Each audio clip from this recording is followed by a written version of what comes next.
that in many marriages we expect that my husband should be about that level of maturity. My wife should be on this level of maturity. If not, we feel disappointed and we start thinking negatively. No, brother, you teach her, and sister, you teach him.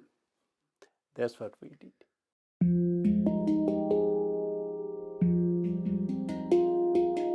Farid Ahmed's words of forgiveness were heard around the world following a terror attack in Christchurch, New Zealand. I want a heart that will be full of love and will forgive lavishly. His words and stories offer both healing and hope for the future. If our heart is full of love, then peace will start from here. Episode 52, Learning to Love. People usually, when they get married, they calculate so much. And now I'm a marriage celebrant, and I see how the new generation, how their mindset is how they calculate things. So they calculate about money, health, beauty, family status, happiness, all of it as much as possible. And sometimes if they do not find certain things, they do not go ahead with the marriage. They hesitate and they become fearful. For example, in my time, I have seen my uncles, my parents, my time or before my time, in marriage, they were not worried about two incomes. One good income was good enough. But these days, people look at two incomes, which is good, but not so good. Because when we expect everything, then you have to cut down some other things in marriage. What was my thinking? And what was my challenge? My thought was to get a good person. I didn't care about money. I didn't care about name, fame, or family position. I wanted someone from a good family background, a family they are well known for good morality, good actions. They didn't have to be rich. Money was never a big thing to me. A good person, a good family background, and that was enough for me. So I got married, but my father, he warned me after he had liked my fiancée. He warned me that Farid, everything is good, but you have to be ready for the money side, because my family wealth was higher than hers. And I mentioned before that sometimes this family wealth contributes some pride and arrogance in rich people. So my challenge was to compete with them, because they always wanted that I do like them, a marriage, a grand marriage, this and that. So this part, I took the challenge and I said, no, I don't want to follow the tradition.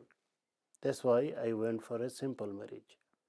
And it was good according to my faith, because I believe that God blesses more in a marriage. The marriage comes easy without complications.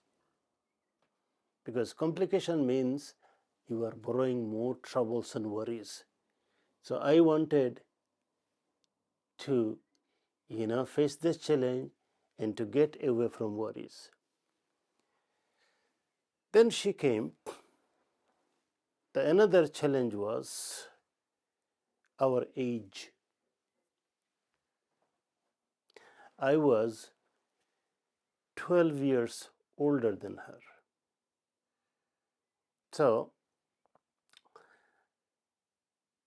what is the challenge about that age gap? That is the level of maturity. But usually, the girls are by nature more matured, more wiser than boys. Not all the boys, but many boys.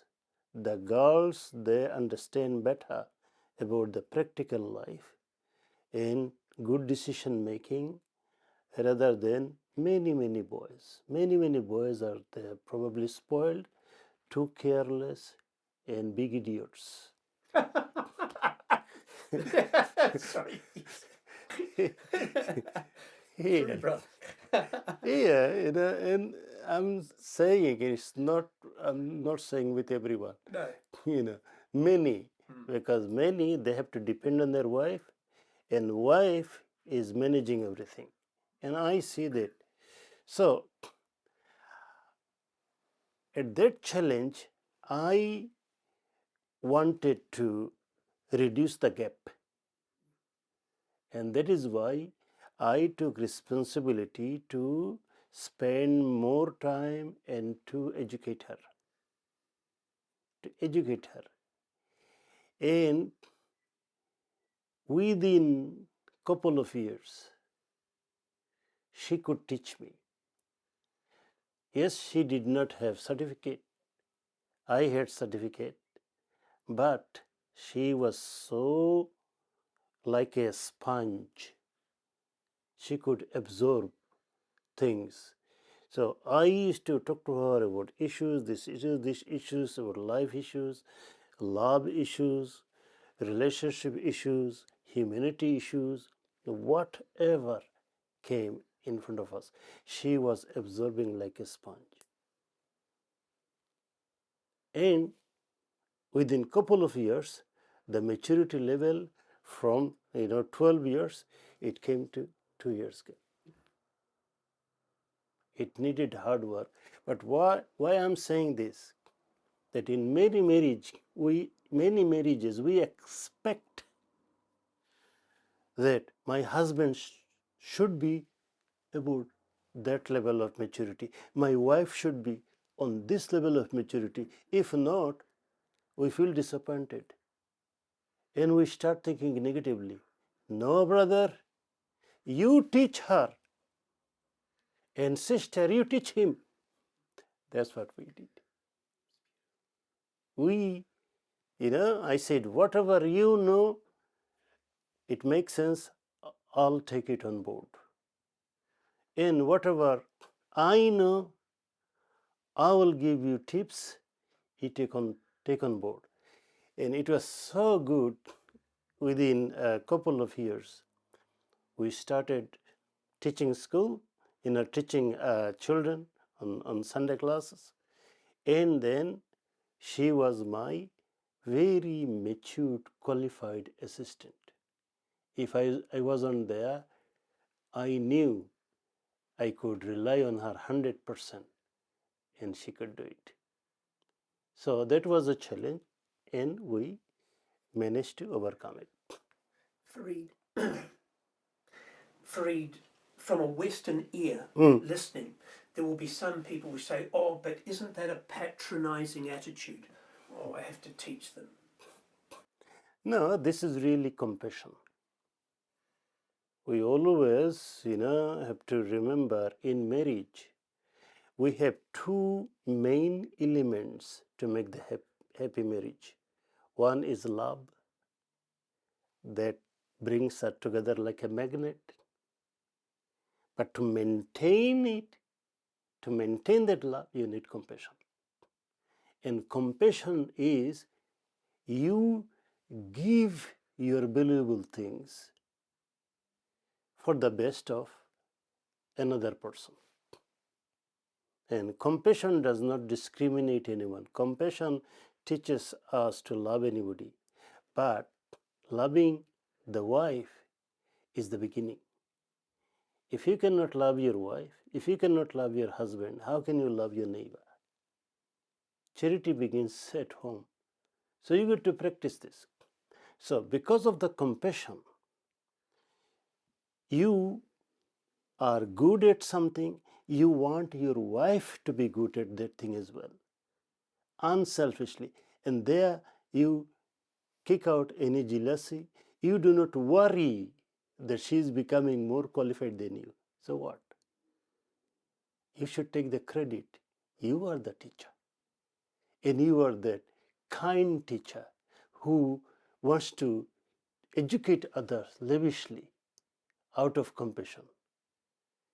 So I was thinking in that way. I was thinking that if I had taught something, it was my gain. It was not my, and how she was going to use it, that is her choice. Good way or bad way, that is her choice. I'm not going to be responsible if she makes a mistake willingly. And she's not responsible if I make a mistake willingly. But my credit is what I could give.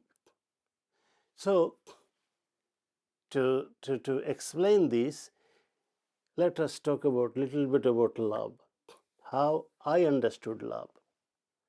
So, when I was in high school, some not good in study, some smart boys, they're very smart, innovative. But when it comes to the exam, most of the time they fail. So in my class, I had few smart boys, very popular, but careless about study. So some of them, they taught me one day, hey, do you know what is the meaning of love? I said, no. This sort of things, I was very shy, you see. We will teach you. Don't only focus on study. Because I was good in study. So they used to teach me. I said, okay, as long as you teach me good thing, not too naughty thing. All right. So they told me that love has 4 letters. Love. Very nice. So they taught me the love has 4 letters. L, loss. O, of, loss of. V, valuable. E, energy. So they taught me love stands for loss of valuable energy. What does it mean? That's all I learned from them. And then I figured out, the true love is if you can lose your valuable thing for the beloved person. That is true love. And that is empathy, that is sympathy, that is compassion. If you don't have those things, how can you will be willing to lose your valuable thing? Your time is valuable, energy valuable, your money is valuable, your sacrifice is valuable. How can you will be able to give everything to your loved one if you don't have all these compassion things? That's a good metaphor. Yeah. So that's what I took on board, that my love will be whatever I can give, and our competition will be between two of us who can give more for the true love. And We talked about this. We rehearsed this thing again and again. We talk about it, these things again and again. And we were very lucky, two of us. We took this formula very, very well into our mind, into our hearts. And as a result, we were able to face challenges. Because you can see in our story, we had full of struggles, full of challenges. But still, despite all these struggles, one thing we had, we were happy. And and that is possible, provided we have right attitude, right thinking, right vision, right mission. Happiness is still possible, despite we go through all the struggles.